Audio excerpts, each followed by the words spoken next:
Welcome to the Real News Network. I'm Mark Steiner. Great to have you all with us. And we're going to continue our looks here at what's happening in state elections since this last election.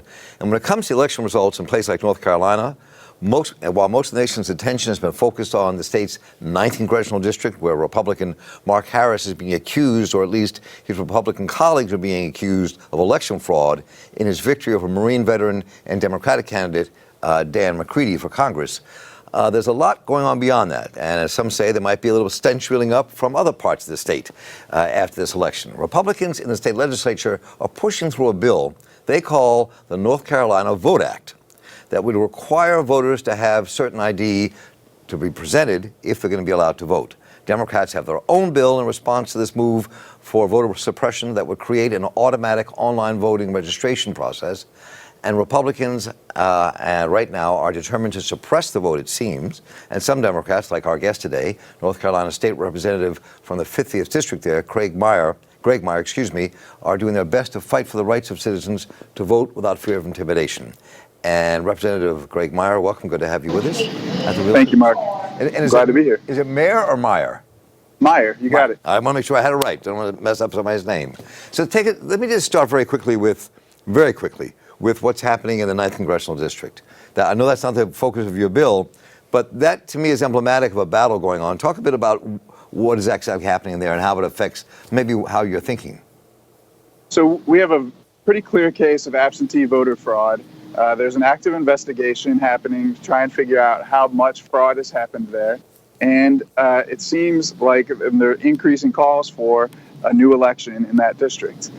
It appears that a company that was associated with the Republican congressional candidate's campaign was illegally harvesting absentee ballots, possibly ones that were open, and either discarding ballots that they didn't like or having some type of other strategy that they used to tell people that they were going to have an absentee ballot and then sending the ballot to the wrong address or something else that might have suppress the vote.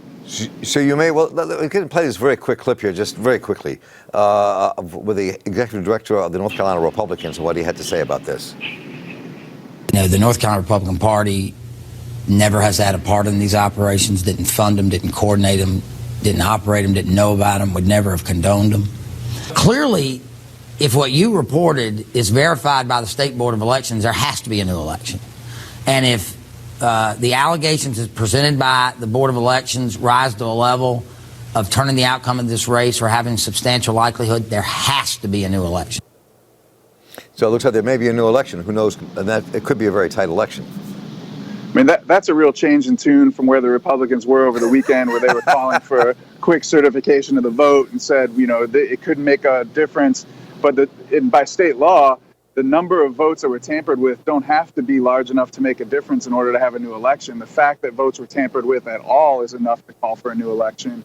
And I expect that after the state board has its evidentiary hearing, if what everything has been reported is true, then I expect we will have a new election. We'll follow that when that happens. But let's go back to the state legislature and what's happening there. And I mean, the Republicans seem to have a pretty solid hold on the state legislature in North Carolina, but they're putting through a bill, I understand, that would make it even more difficult for people to vote. Describe what's going on and what's that politics about? So we've had a Republican supermajority for the last 6 years, but we just broke that supermajority in both chambers in the November elections. So the Republicans have called us back for a lame duck session to be able to jam some conservative legislation through before they lose their supermajorities and have to be subject to our Democratic Governor Roy Cooper's veto power. Also on the November ballot was a Republican created constitutional amendment to require voter ID in North Carolina. We had a voter ID law that had been struck down by the Supreme Court, and so they came and did an end run around that by putting it on the ballot for a constitutional amendment that passed. And so now we are implementing that the language that will create what is the voter ID system. And the Republicans, with their supermajority power, are trying to create a voter ID system that does the least amount possible to meet existing legal thresholds so that their law doesn't get thrown out again. But they're not exactly making it a very expansive rule. And of course, the whole point of having voter ID is to suppress the vote. And so I'm going to come back to the kind of the politics of this, but then you sponsored another bill you and other Democrats, but you were one of the leads on this, sponsored a bill that would change the nature of voter registration to make it more accessible. We wanted to provide a contrast to voters. So we introduced the Let North Carolina Vote Act and said, look, if Democrats were in charge, we would be expanding voter access, not restricting it. We would make automatic voter registration for anyone that comes into any type of interaction with the state and is eligible to vote. So whether that's registering for college or signing up for any type of public assistance, you'd automatically be registered to vote at the same time. You get your driver's license, you're automatically registered to vote, and make it possible for people to vote, not to vote, but to register online. And so just drop that barrier for registration. And then we also said that we would push for same-day election day registration and for the Board of Elections to be required to give you a free ID if you're eligible to vote and you don't have one. That means that someone could go to the polls on election day and say, hey, look, here's what I have to certify that I actually live here, that I'm a citizen, I'm a resident of North Carolina, please let me vote. But if they didn't have an ID, the polling place would have to have an ID printer to print them an ID so that they would be eligible to vote. We thought that would be the best way to reduce the barrier of photo ID and make sure that all North Carolinians could vote if they wanted to. So given the fact that Republicans have what you said is a supermajority right now in the state legislature before the next session, which I'm going to come to next, and they push this bill through, what happens? So I expect, well, the Republicans got the bill through the legislature today. It will go to Governor Cooper's desk. I think that he'll veto it. I hope that he'll veto it. And then the Republicans will probably override the veto.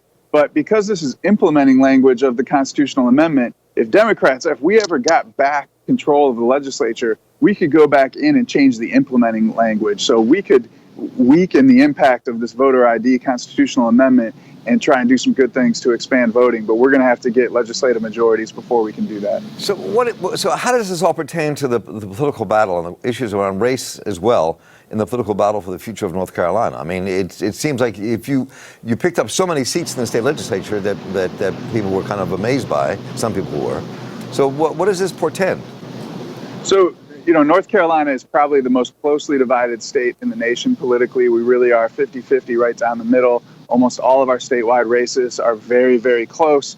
And in this year's elections, Democrats and Republicans on the legislative races got about 50% of the vote, each party. But the Republicans are still going to have in the State House 65 seats, and we'll have 55 because of gerrymandering. And one of the most powerful impacts of gerrymandering is that they've packed a lot of black voters into certain districts. Districts were found to be illegal racial gerrymanders, but the new districts are still partisan gerrymanders. But, in North Carolina, just like any state in the South, and really with the Democratic base as a whole, Republicans are trying to limit Democrats' chances by suppressing the people who are most likely to turn out for voters. And we know that voter ID is most likely to impact African-American voters, other people of color, and young voters. And those, of course, are all core parts of the Democratic base. So I'm curious, this is your third term coming up, is that right? I'm just finishing my third term. Just finishing your third term. So to leap into, I'm curious what your perspective is on where the future might go, because you're in a state, and North Carolina's not alone in this, where voter suppression is becoming the act of the moment, maybe politically in this country, to ensure that communities of color, especially in poor working people, period, don't get a chance to vote because of the voter ID laws and more. You're in a state that's in the South, battling for its future. So talk about what Graig Meyer sees, how this is going to play out, because this is a very intense battle. It is an intense battle. I would liken it to Citizens United, that we've all kind of recognized at this point that with Citizens United on the book, we're going to have to play in the game that's in front of us right now. We don't like the role that money's playing in politics, but if we want to fix that, you got to play with the rules that are in front of us, win, and then be able to fix the rules later. And so the same thing is going to be true with voting access. We're going to have to do the best we can with the voter ID requirement on the books in 2020. But if we can win majorities and turn our people out to vote, then we'll be able to come back and try and fix some of that, expand voting access, and also address money in politics. Well, I'm really looking forward to explore this more and see what happens when this vote takes place and what you all do when you actually get into your new legislative session. We're here talking with North Carolina State Representative Graig Meyer on his way back to North Carolina. He joins us from an airport. And Craig, great to have you with us. I really appreciate Greg, excuse me. Good to have you with us, and thanks so much for taking your time. Thank you, Mark. Appreciate it. Have a good night. You too. And I'm Mark Steiner here with the Real News Network. Thank you for joining us. Take care.